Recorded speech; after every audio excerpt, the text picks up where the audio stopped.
Hey, this is Stacia, and now I'm going to show you my round 3 game played at the Kings Island Open under 2100 section. This game, I was sitting at 1 out of 2. So Friday night, I won a fairly quick game against a 1900.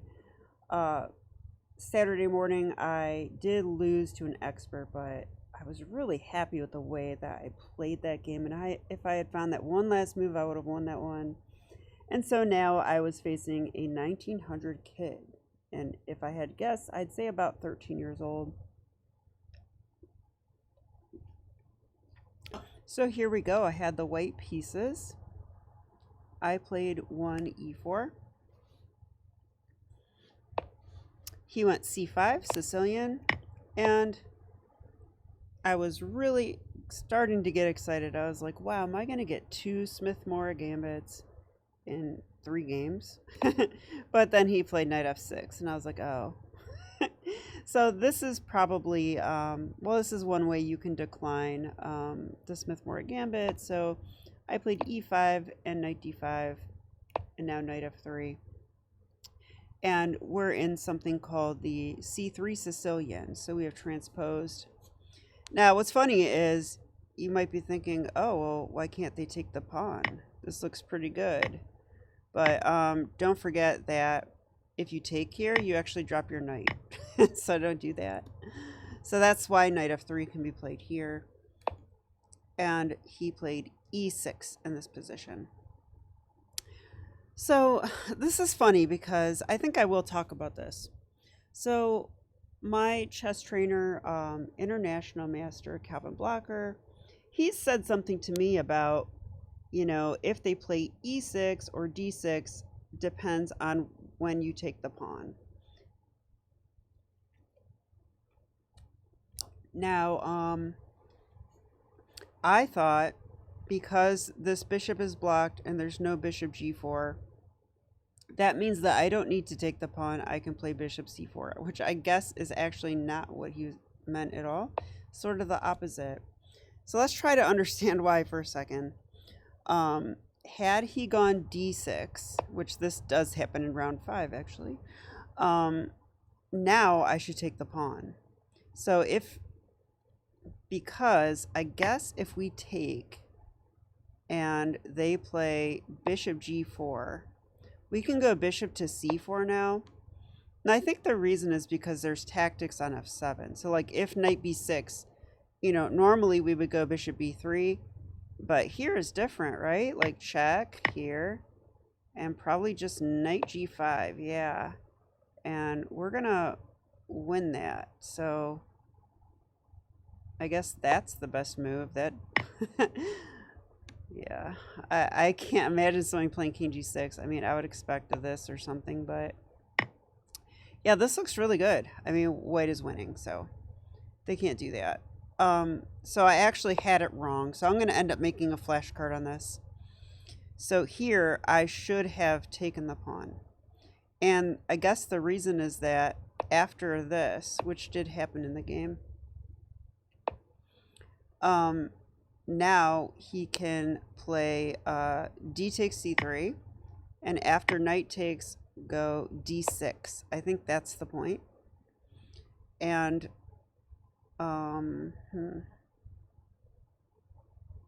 no, wait. The engine is saying this is good for white, so I still don't know what I'm talking about. It likes bishop g5 here. But it was something about playing here and taking, and I don't know. Yeah, I'm confused. All right, well, sorry to take you guys down the wrong path, but okay, in the actual game, well, let's just go back here. In the actual game, I played bishop c4, and after this, he did go d6. Okay, so here I decided to take on d4, and I thought if he took the pawn, I was likely to take with a knight. I've had this position in a Tuesday Tussle online game before, which was USCF rated. And that game was a draw. But I thought this was kind of interesting, and I guess there's even a pawn sack or something. I'm not sure. Let's see if it's theory. Yeah, knight c6 is the move. I thought it probably was. So here we could actually take, and after takes, then castle. And we've got this isolated d pawn, but black has an isolated c pawn. We both have the two bishops. I mean, I don't know. At least it's kind of imbalanced. I would enjoy that more than it not being imbalanced. So black could also go, it says knight 8 to d7, so I guess here. And in this case, I could just castle, I guess. And if they want to take...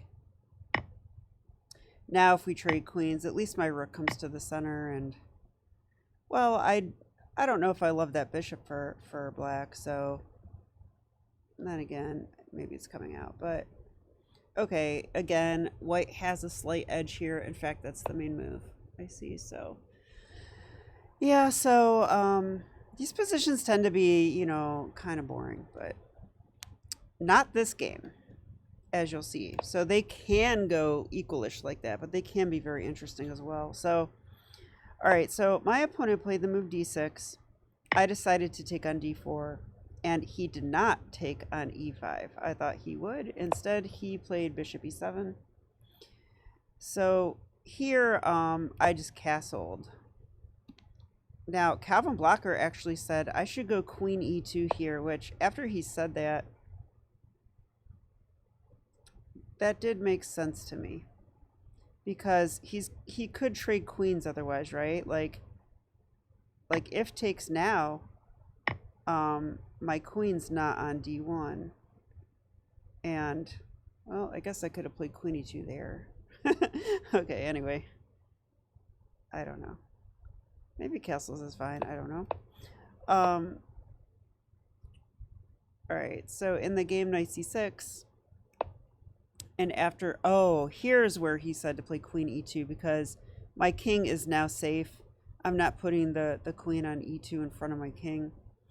And this would prepare rook d1 in the event of pawn takes, pawn takes. I could probably play rook e1 and gain a tempo at least. So...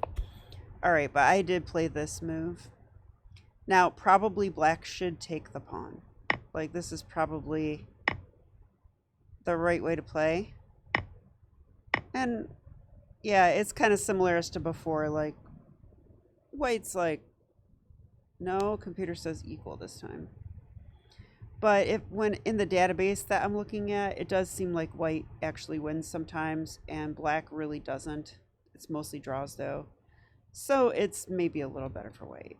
It's hard to say. Once again, I don't love that light square bishop black has. Anyway, who cares about this part of the game? a6, rook d1. Now my rook is opposite the queen. So he went queen c7. And I played bishop.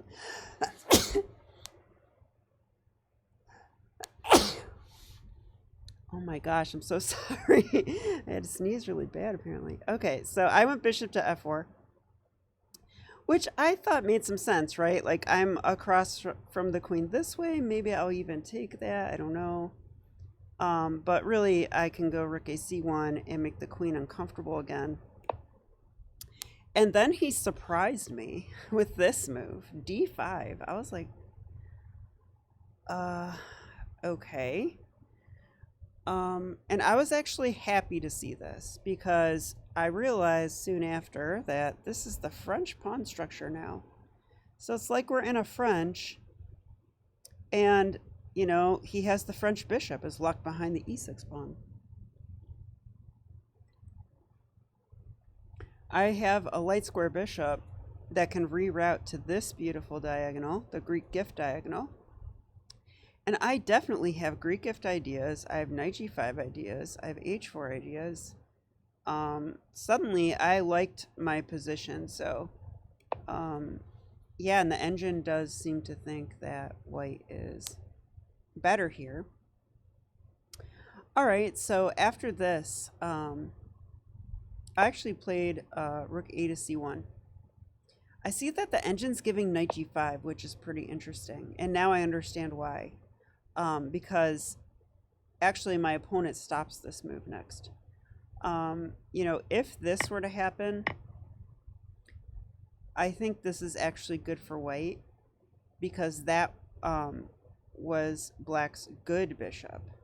So now, you know, if they trade off all their pieces and they're left with that, they're going to be much worse. So they shouldn't do that. That's their good bishop. So knight g5 is probably a good move, and then we're going to apply pressure on the king side, is my feeling. Maybe even moves like f4 become possible. All right, but rook a c1 is a little slow because now he played queen to d8. Now he has seized control of g5, so I can't play that. I went bishop c2, and I was very much thinking of Greek gift ideas here. But unfortunately, they aren't going to work right now. Like, I'm not really threatening it because of, you know, this and here, and he will take that. So, and if I take back, he takes that, and then I lose. So I can't do that. So I played bishop c2. I was kind of expecting knight to b4. That is what he played, so bishop e1.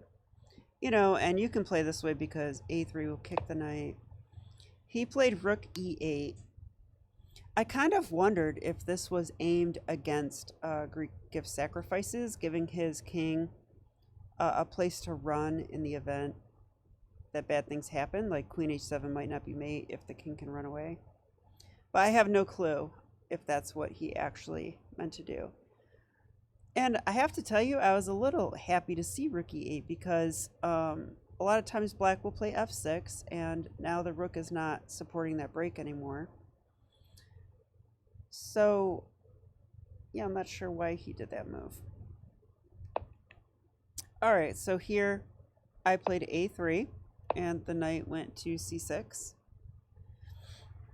And now I really, I was really wanting to play h4 so bad, and it really bugged me that the bishop and the queen are guarding that. So the only way I could play h4 is if it's a pawn sacrifice. Now, I will tell you that again and again, I wanted to play this move, and I wanted to sack the pawn because I thought this position, well, I wasn't totally sure about it, but I thought, you know, that dark square bishop is gone now, and that's good for me. And then I thought, do I really want to let this queen, like, over here by my king, though? Like, if g3, maybe this move. And I wasn't really sure, and having never seen this before, I kept deciding over and over not to go for it. The other option is to prepare h4. So, like, I could play the move g3, but this just felt so slow to me. I wasn't convinced that this is the way to go. I thought maybe black had time to start counterplay over here, maybe with knight a5. And I thought if h4, you know, here comes the knight. So it turns out that I misunderstood this part of the game because g3 is okay. It's not too slow. But h4 is also okay. This is all good to play this way. So after here, let's see what the engine wants to do, just to get some ideas. Rook d3 is what the engine wants. So I like that, you know, we're putting the queen in our sights. And then it says black should play f5. Okay, and if we take... Wow, this is a strange way to play. It's giving e5 now. Wow, the game's just opening up. Yeah, I guess the computer realizes that it needs to open up the position because otherwise that bishop will be a huge problem and the attack will be real. So, pretty interesting. Okay. Yeah, so I misunderstood two things about this position back here. I misunderstood that this is a good move. It doesn't matter that we're sacking it and that we can deal with the queen on h3. The other thing I misunderstood is that this counterplay over here on the queen side isn't really a big deal. Like, it's a little bit slow, and it's not going to matter if he gets checkmated. So my counterplay is going to be fast, you know, and this kind of stuff, g6, you know. And we're going to play on the dark squares and do like a dark square attack on the king. And, you know, he can actually win material over here on the queen side while I'm doing this, as long as I do checkmate that king. It doesn't matter what I give up over here. So this is what I've learned since the game. And so now you're going to watch me play against his counterplay, which is not necessary in this position and is just the wrong approach. Okay, but first I did provoke g6. That's correct. All right, knight e2. Now this move might be okay because, you know, maybe the knight is going to come to f4, or maybe the knight's going to do this. I don't know. But that was actually not my intention with this move. My intention was to safeguard this pawn and open up my rook so that it's harder for him to get counterplay. Okay, knight to a5. And now knight to d2. Yeah, and Calvin criticized this move heavily. He said I didn't understand the position. You know, this knight wants to come help the kingside attack, not come back here and stop this counterplay, which doesn't matter. So, okay, lesson learned. Yeah, and you know, he must be totally right, because the engine says +2, and then when I make this move, it says +0.4, because the attack coming is the reason for the advantage, and when I move a piece away, that's like losing 2 tempos, you know, and maybe trading off an important attacker. Okay, but I was expecting knight c5, so when he played bishop d7, I was like, oh no, I think I really did the wrong thing, because now his bad bishop's like suddenly going to be a good piece. So I definitely went wrong in this part of the game. So I played queen g3 to deal with this, to meet bishop b5 with bishop d3, trading off my good bishop for his bad bishop. So not a good thing. He probably should have took it. Yeah, this seems correct. And then maybe just rook c8. Yeah, and you know, this is probably just an equal game now. But instead, I faced this move, knight to c4. Okay, and I think this is a little different. I'm not sure. But I thought, okay, let's trade one of his only pieces that is causing all this ruckus for me. And when he took here, that now attacks my pawn. So I took it with the bishop. So Calvin did not like this either. Now my reasoning was, okay, you know, this bishop is his bad bishop. All his pawns are on light squares, so I actually don't mind keeping this bishop on the board. That is what my reasoning was. All right, so I went knight c3 here. I wonder if it's this game I was trying to sack some things. Maybe not. Okay, I didn't want to blunder my knight, so I moved it. b5, kind of surprising. Yeah, I was getting nervous here because I'm like, you know, I don't know what's happening, but it seems like he could play for this b4 break. And I was seeing tricks with b3, but I don't think they ever quite work. Like one idea in this position is to play b3. If I move my knight, my queen will guard that, and this bishop will be trapped. So that would be nice. The problem, though, is that even if I get that in, there's bishop takes e3, attacking my rook. So I actually was planning on sacking the exchange in some lines. But none of that really materialized. Yeah, I think it was right here I was wondering about What move did I see? I'm not sure.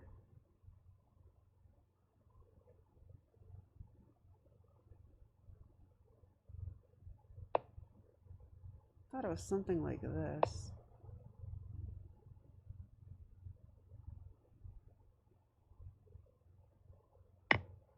I was gonna do this, I think. No, this can't be right. Okay, well, anyway. I played bishop to h6 because, you know, if I could just transport the queen to g7, that would be mate. So I kind of like the bishop there. It also blocks the, you know, it's a bishop wedge, basically. Okay, so he played there, and I played bishop g5, tempo on the queen. He came back. I played here. Always repeat, as Ben Feingold says, and for good reason. I wasn't trying to get a draw, not at all, not doing that. What I was trying to do is gain some time on my clock and get to move 40.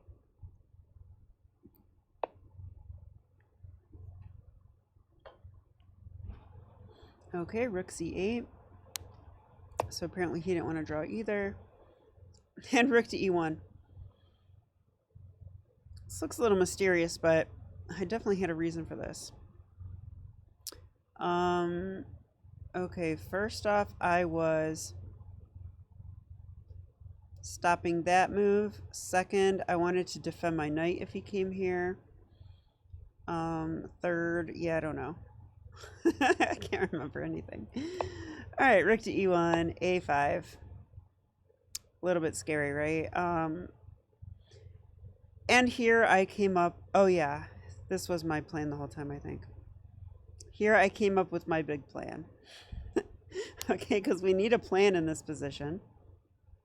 My big plan was knight d1, which looks ridiculous, knight e3, knight g4, and I want to create some chaos on the dark squares. So finally, I think I'm onto the right plan here. Okay, so knight d1, he went queen to b6, so I went queen f4, got to defend that pawn, no way I can give that up. And then he thought a while here, actually, and then played this move, bishop d3, which I thought was a pretty creative move.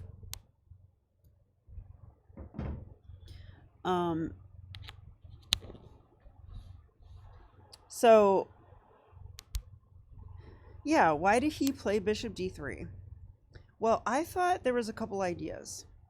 The first idea I thought of was like, oh, he's going to come to f5 and block my attack. And then I was like, well, that doesn't work, g4. You know, like, and yes, I will play g4. I would definitely do it. So then I realized, well, wait, I think he wants to come to e4 because then my queen's not defending that pawn and he'll take the pawn. And if I go f3, that might be check or something, you know, like, so I actually thought this is a problem. You know, if I do nothing here, like h3, just nothing, I think he'll go here and threaten to take. Like if I go f3 now, that's check. So this is not going to be good for me, I don't think. Of course, the computer says this is good for white. Oh, I see why though. It's because of the move I played. All right, so I played knight to e3. Okay, because now I thought if he comes here trying to take that pawn, it's white's turn first.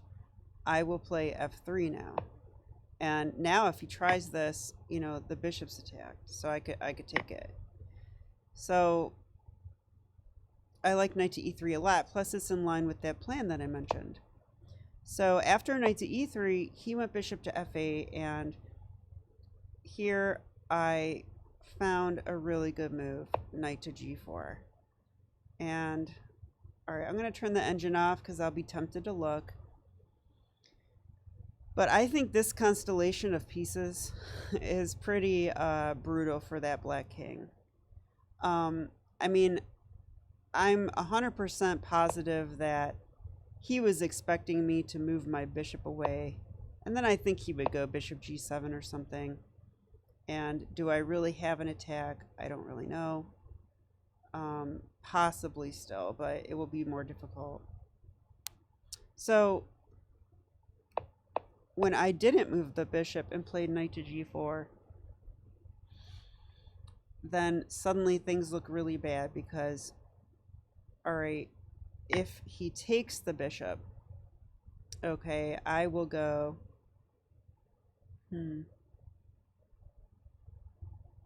Actually, it's a good question. Do I take with a knight or do I take with a queen? Well, let's look at both for fun. If I take with the knight, I'm actually on this. So if he goes here, that's mate. That's no good. And if he goes here, that doesn't seem good either, right? Because I could even check first. Yeah, that's just mate. I didn't even see that was mate. I was gonna have him move. Okay, that's mate too, and I mean, even this is probably good, or is it? I guess there's this.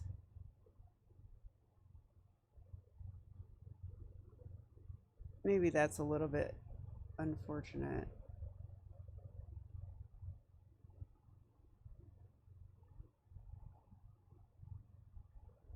Yeah, I don't know. Here.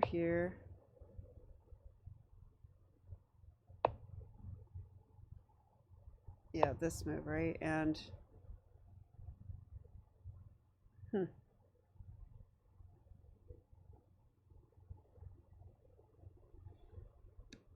okay, but it's all winning.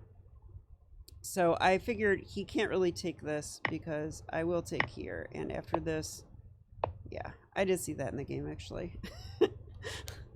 All right, so so he can't really take the bishop. So he played this move because, I mean, if he doesn't take the bishop, I'm threatening knight f6 check. That is a fork, you know, on the rook and the king. And it looks kind of brutal as well. Yeah. Okay, do you see it? All right, so after this move, now it's time to find the win. So if you want to pause your video and find it, go ahead and do so now. Okay, I don't think this is too difficult. Even I could find this, right? So I played knight f6 check anyway. And the idea is that king h8 is forced, and now I simply take the bishop. Now, after I take the bishop, I'm threatening queen h6. It's clearance. And, you know, there you go. Queen h7 is going to be mate. I don't see a way to avoid it unless you just give up that bishop for free. And then maybe there's a way. Like, well, is there? Can he do anything? Doesn't seem like it to me. Yeah, this kind of thing just doesn't help, right? Like, it's just faster. So, yeah, if he takes, we go here. There's no way to stop mate, and yeah, what to do? He can't move the king. There's really nothing to do here. Yeah, it's over. So, yeah, it was after bishop takes f8 that my opponent did resign. So I was a little slow to find the right ideas in this game, and I think it's funny that I got to win this game and a loss in game 2 when I think in reality I played so much better in game 2, and this game I didn't play so well, I don't think, especially the middle part. So, and I messed up the opening even, so yeah. But I guess it was enough to beat a 1900, so I'll take it. All right, so there you go. I will be back with rounds 4 and 5. All right, thanks for watching.